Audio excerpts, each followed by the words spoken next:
So I might be making a mistake, but I don't think so. I'm going to stay about the same value with the strip here, but I'm going to bring it down. I'm going to have the water begin to drop a little bit on the left-hand side. So that, you know, and I'm not going to necessarily change the brushstroke direction. I'm going to step it down, sort of like I've got going on here. I know this needs work in here, and I can, once the water's in, I'll tailor this to suit this rather than this to suit that. But yeah, I like the idea. If I have too many, you know, this needs to be broken. This has to be interesting, not just a series of bars. Anyway, that's what I'll play with.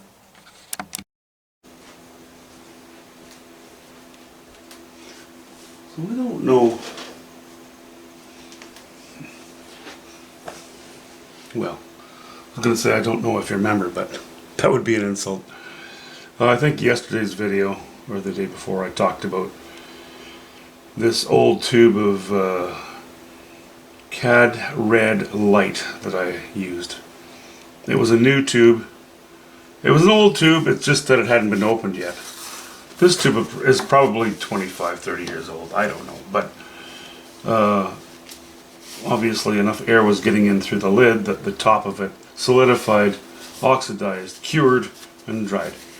So when I put pressure on it, hoping to break through that skin, the bottom of the tube actually broke open and I got a bunch of pigment out from the bottom of the tube. And I'm still wiping stuff from the bottom of the tube. That was a bit of a cleanup. But here's the spot where I put it. And here's the funny thing. It's not funny, it's just I've noticed a pattern that way sometimes. You know, that was Cad Red Light. This is just Cad Red, cadmium red, period. It's also an old tube. This is Winsor & Newton. So, see the difference there? Now, to arrive at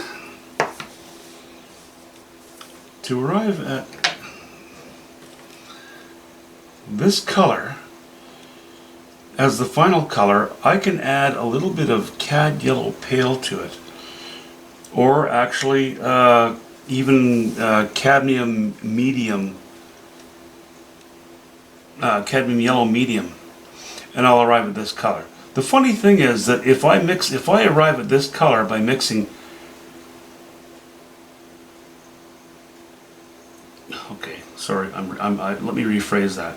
If I use this raw color, Cad Red Light, and I mix it with other colors on the palette, that Cad Red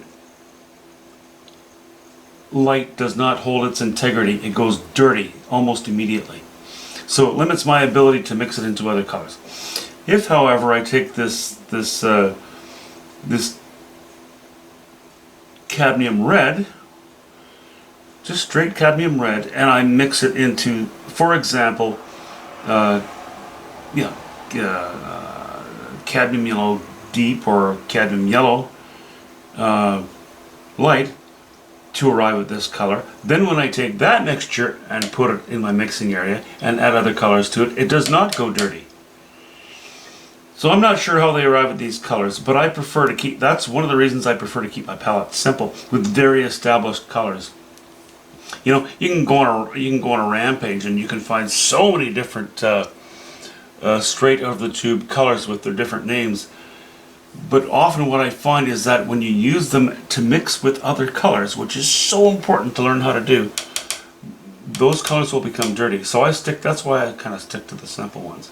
Anyway, that was a side note, but it really bothered me on the painting I'm working on now, which is why I got rid of it. I scraped it off. I'm probably just going to throw that other tube of paint away, and I'm going to stick to my just Cad Red. Another thing, while I'm at it, this is Cad Yellow Pale. Okay, I've scraped most of it off, used it up. I like Cad Yellow Pale. I do not like Lemon Yellow. Lemon Yellow is another one of those colors that's very insipid and weak. If you use it straight out of the tube as its final touch, that's fine. But it's very flat. I would prefer to take cad yellow pale, add a touch of white to it, and you'll add up with a richer lemon yellow. I can also take that cad yellow pale and mix it with a number of other colors and make another beautiful rich color out of it. If you use just a lemon yellow and try to mix it with other colors, you'll be very limited as to what you can mix it with before it either dies in chroma or gets muddy. I hope I've somehow made that reasonably clear. Anyway, limit your palette. Limit your palette, learn how to mix your colors. Big deal. It's a really big deal. So I just got way too slap happy, much too slap happy with my high values here. I've laid toilet paper on it to again absorb excess paint and excess oil from the canvas. Now it has to sit. Okay, in short, I screwed all of this up. The rocks are fine. The water's horrible, really bad. I'm going to have to let that dry. Paint over areas, bring it back down to reasonable values, and then just be very selective about where I put my highlights. Because that there, nope, it just doesn't cut it.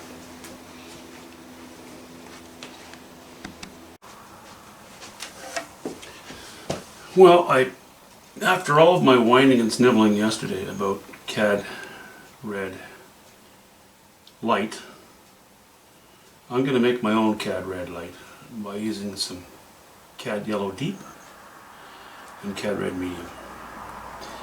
And I'm hoping that it shows up on here, because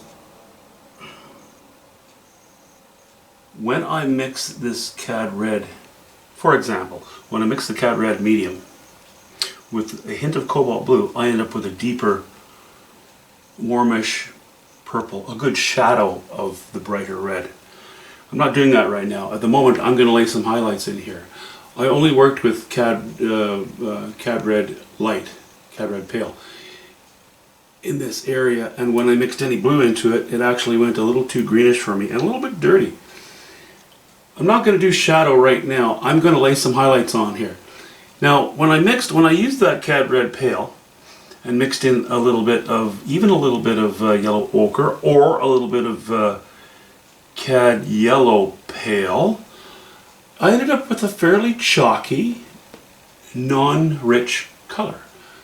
So I thought, okay, I'm going to leave it, let it set, and it's not only set, it's dried. You don't get that with cad red medium and cad yellow deep too easily, for some reason. Now, of course, it's going to depend on the brand. And I have an old tube of Talons, actually made in Holland, cad yellow deep. I love the color of this stuff. And I have what is my cad red medium I'm using, or just cadmium red period, not medium or light or anything, just cad red. That's an old Winsor & Winton. So I'm going to mix those two now. And I think you'll see how much richer this is than what I was using earlier.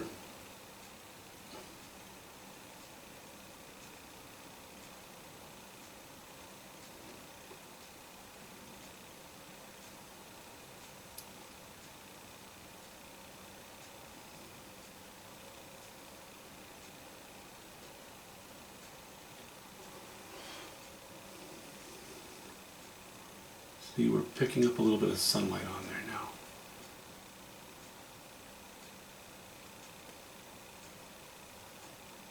See, it's warmer. There's more life to it. It doesn't get killed so quickly.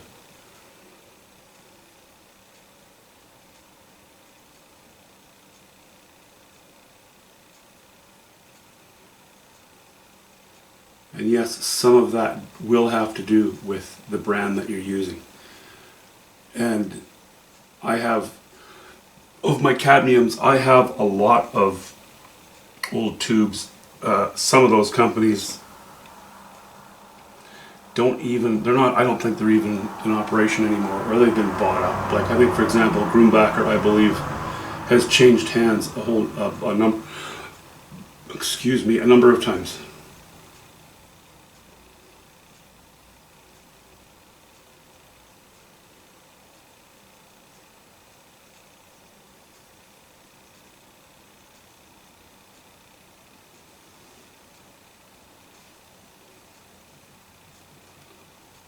Okay, a couple of redder shots here.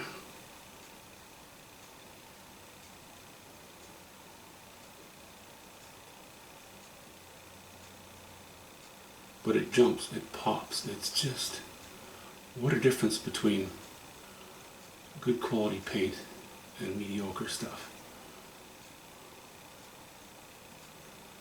Now, paint is, as a rule, I think overall, you won't find the quality anymore that you used to. Because, you know, they're all, with their corporate thinking, I think most manufacturers, not all, but a lot of manufacturers have just been reduced to cutting corners, and I don't know if they think people don't notice or what the deal is with that, but people notice. I mean, my goodness, us painters sure do. I mean, it's what we do.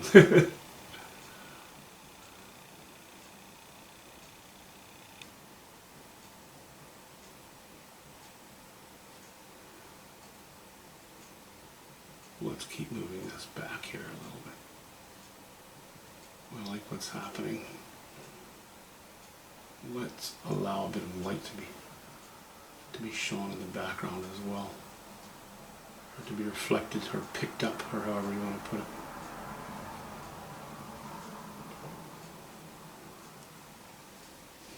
All right. Let's put a little bit on this one as well. I'm going to add a little yellow ochre, work with yellow ochre rather than cad yellow deep, because the yellow ochre is a little greener and it'll keep things slightly more toned down.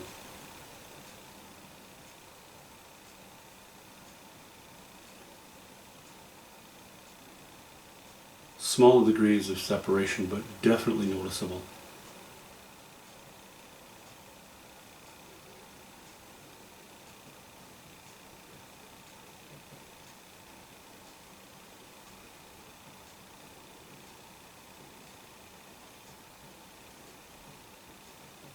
I don't want too much intensity on the edge of that bush, but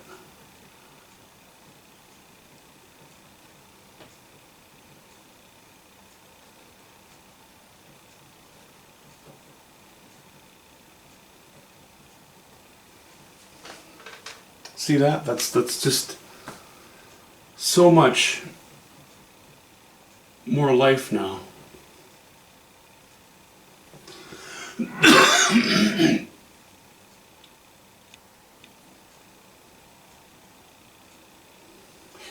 You know, now I have a decent cadmium orange, just plain cadmium orange,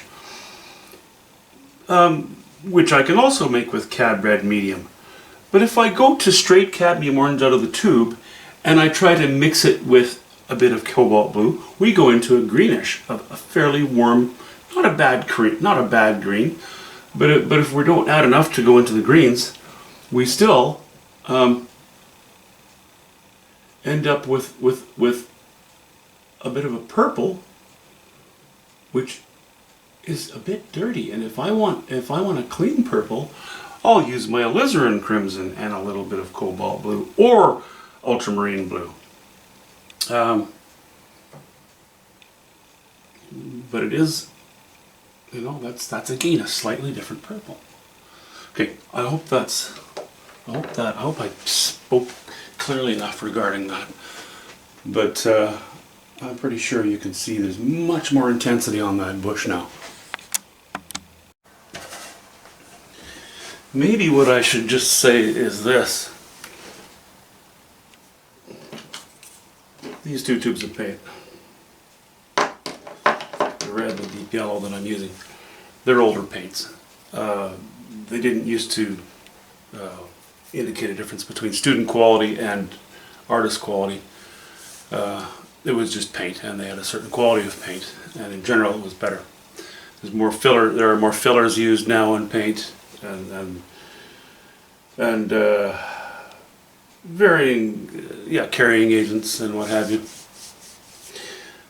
But without going too far down that road, if I take these two colors as I've been using to heighten the intensity here, that could basically be called cad orange. But the cad orange that I have, if I were to lay a touch of white into it, immediately the chroma goes down. That is, the intensity of the color will drop, and it starts to look a bit chalky, a bit pasty. But if I arrive at that same orange by using cad red medium and cad yellow deep, and now I've got an orange that's already, if it's not completely mixed, it has a little bit of variety, but you still arrive at the same color, but it's a richer feel to it because you've used two colors to arrive at the same color as cad orange. Now if I add a touch of white to my what is already two different paints to come up with cad orange, the chroma goes up. It actually becomes even more intense. The color becomes more intense. If I continue to add white, eventually, you're going up on the value scale, you'll go down on the chroma scale because you're just watering it down too much. Okay, blah blah blah. I think I'll just leave it at that for the moment. Pecking away, just pecking away at it.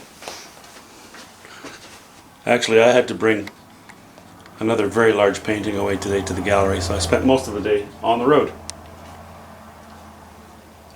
We'll see you soon.